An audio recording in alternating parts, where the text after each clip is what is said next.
Hi there. Today I'm taking a look at a Minervois, but not just any Minervois. This is Les Carretals, which is a single vineyard Minervois from the village of Cazelles, and from two really well-known winemakers, Gros and Jean-Paul Tollot, who I guess in Burgundy senses are absolute sort of superstar winemakers.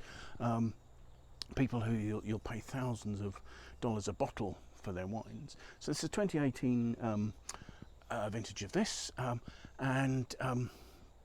so what leads to Burgundy producers to be making wine in Minervois in the south of France, sort of quite away from Burgundy.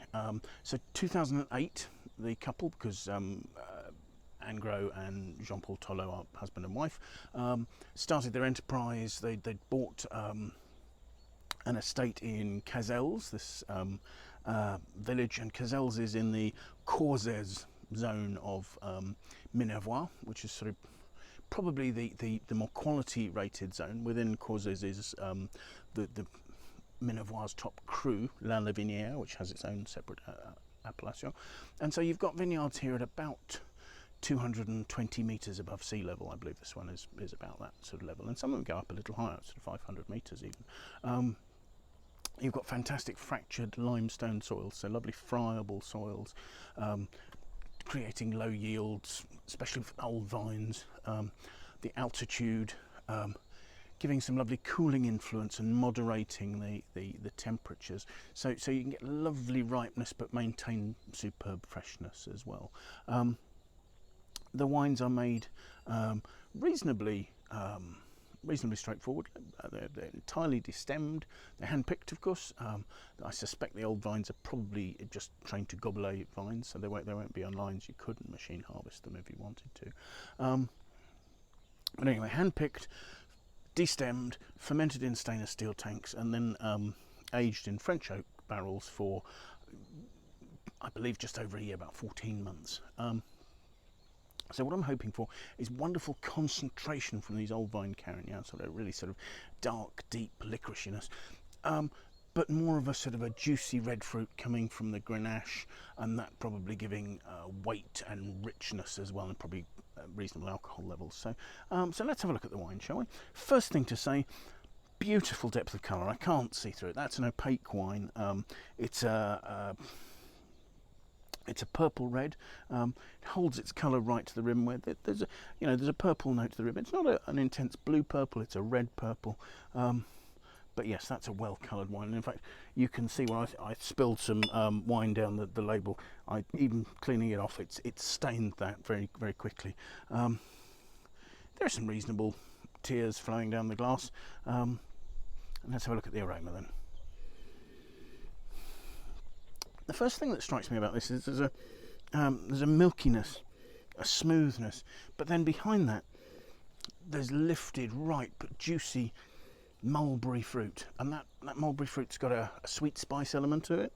And there's a sort of a cinnamon, maybe hints of cedar note, but behind the red fruit there's a concentrated licoricey depth of brooding black fruit. Getting more into the sort of the dams and the bullace, the sort of black plum end of the spectrum there. So let's taste, shall we?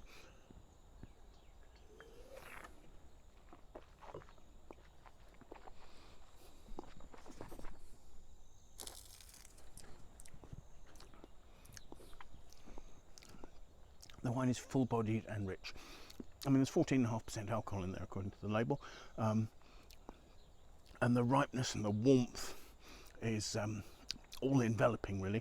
There's a lovely structure. There's plentiful tannin, but there's not a sort of a drying astringency that's closing the wine up at all. The fruit is there.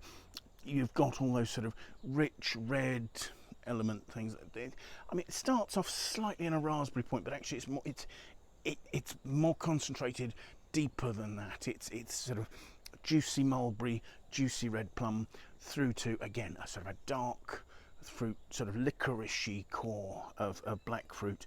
And yes, there is that sort of slight sweet spice, maybe anise, maybe cinnamon notes there. The warmth on the finish rounds it out nicely, but the fruit has the power to be taking that dark fruit onwards, so that the wine lasts really quite well. It's not particularly mouth-watering, but there is a lovely fresh acidity. It's giving a juiciness to the red fruit, that sort of lovely, intense, deep mulberry freshness that sort of starts to come out the other side of the black fruit on the finish, and makes that very attractive. I mean, this is still a young wine. I've had this open for several hours in the decanter, and that's helping make it a little more supple. I suspect that 5 or 6 years aging would be great for it. It could probably age for longer, 10 at least. The other thing to note is price-wise, looking at pricing, it varies from market to market. So in US dollar terms, in the French market, for instance, this will sell from $25 upwards, the equivalent of $25 upwards. In other markets, it's slightly more expensive, sort of going up to $40, $45 US dollars, the equivalent of. But nonetheless, that kind of pricing, although expensive for Minervois, is incredibly cheap for anything from Gros or Jean-Paul Tollot from their Burgundy domains. So I think a really classy wine, delicious to drink, and at a price which is reasonably affordable. So yes, thank you for watching. Hope you found that interesting, and do please join us again. Bye now.